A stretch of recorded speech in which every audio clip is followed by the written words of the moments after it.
Hi everyone, welcome to RPA Explorers channel. This is part 2 of non-transaction unattended template.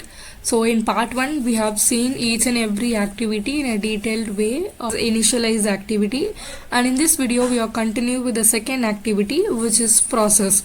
So after we initialize everything, and also make sure you watch the part 1 of video to understand the flow better. And we are in the process activity now. So this is to process your business data, and let me open this. Before we process the transaction, they are making a decision whether to continue the workflow or we have to terminate it. In our case, let's assume that everything was successful. Now it's time to process the transaction which we initialized in the initialize activity.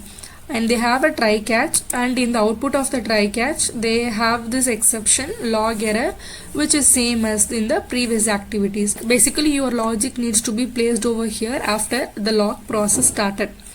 So based on your logic, if everything get processed successfully, you also have to set the end workflow to be false. And if you're done with processing everything, then you have to go to the next, which is called close application.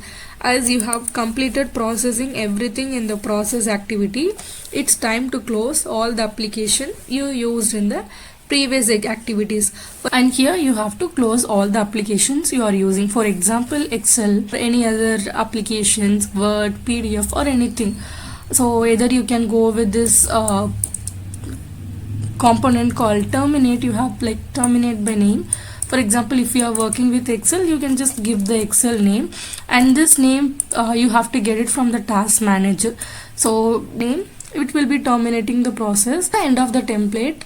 I hope you all got an idea like how you can use this non-transaction unattended template to build your process. So I'll also try to create a use case as soon as possible using this non-transaction template, so that we can understand this template even better. In case you guys find this video useful, make sure you like, share and subscribe to my channel as well. And thank you so much for watching this video till the end.